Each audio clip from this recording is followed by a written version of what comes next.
예, 인천 남동을의 이용기 의원입니다.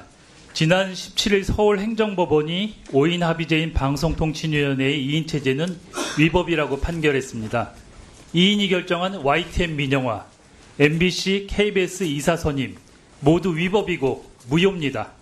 방통위 2인 체제의 모든 결정은 당장 원상 회복시켜야 합니다.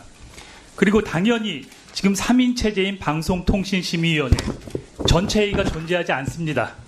9인위원회 합의제인 방송통신위원회 지금 과반인 5명이 안 되는 대통령 위촉 3명만 있습니다. 지난 7월 23일 이후 방심위에서 의결한 모든 안건은 위법이고 무효입니다. 그래서 여기 유일임 증인도 오늘 방심위원장이 아닌 전직 방심위원장 신분입니다. 그리고 증인 신분입니다. 저도 위원장 자리에 앉는 것을 인정할 수가 없습니다. 명백히 말씀드립니다. 지금 김건희 여사 명품백 수수 의혹에 이어 도이치모터스 주가 조작 혐의까지 나오면서 국민들의 분노가 극에 달해 있습니다. 제가 지난 주말 지역구에서 민원의 날 행사를 했습니다.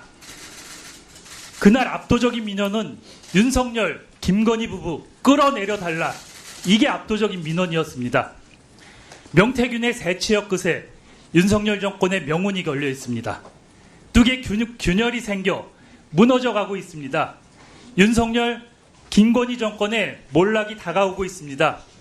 언론 장악의 몸통 윤석열의 머슴인 유일임 증인이 저지른 악행, 법과 역사의 심판을 받을 날이 다가오고 있습니다. 명심하기 바랍니다.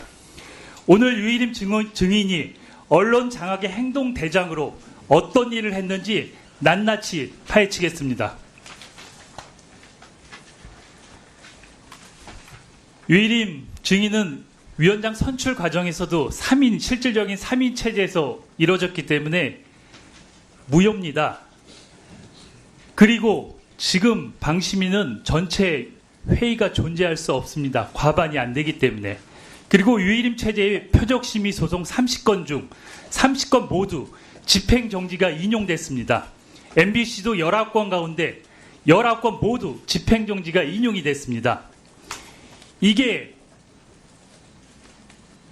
윤 대통령의 머슴으로 유일임 증인이 입틀막 심의를 한 결과입니다.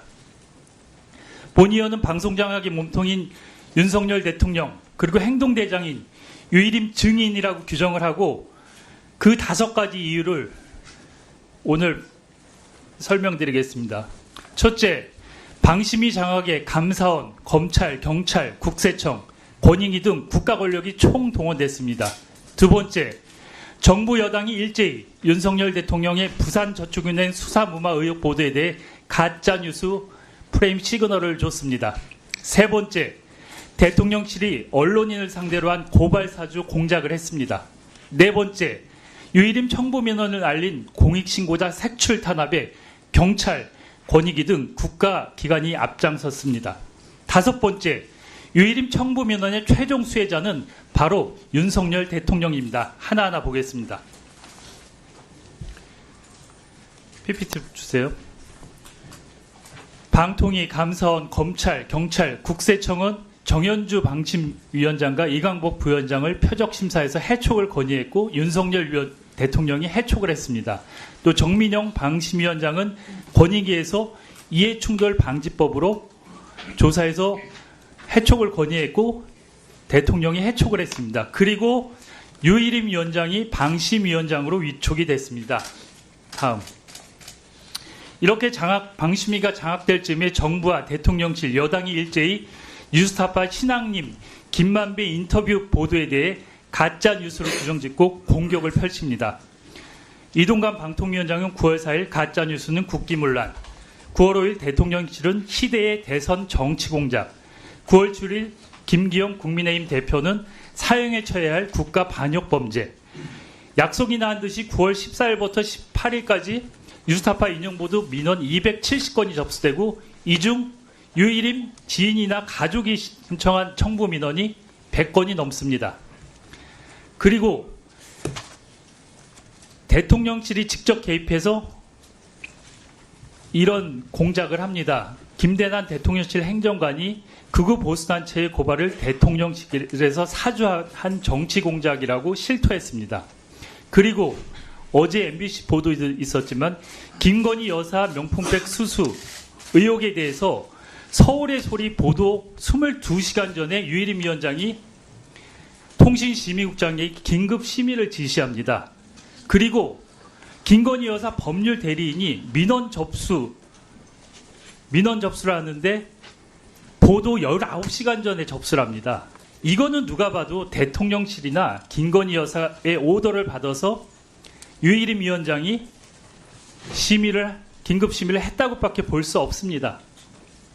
그리고 경찰과 권익위가 총동원돼서 공익신고자 색출과 탄압에 앞장섭니다. 경찰은 3차례에 걸쳐서 공익신고자에 대해서 압수수색을 하고 반면에 유일임 증인에 대한 수사는 전혀 안 합니다. 권익위는 유일임 이해충돌 사건을 방심위로 송부하고 반면 공익신고자 개인정보 유출은 경찰 수사를 이첩합니다. 방심위는 개인정보 유출을 중요범죄죄라고 하고 제보자 색출을 경찰에 수사 의뢰합니다. 그리고 그 유일임 청부면의 가장 큰 수혜자는 바로 윤석열 대통령입니다.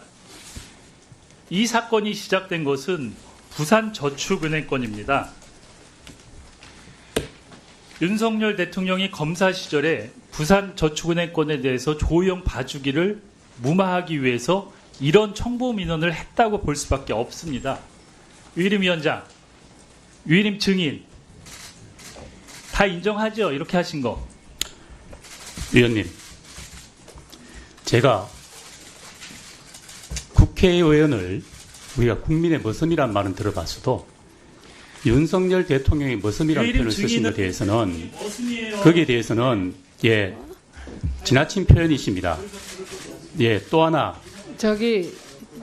이훈기 위원님 답변을 계속 들으시겠습니까? 안 듣겠다고 합니다. 박충건 위원님.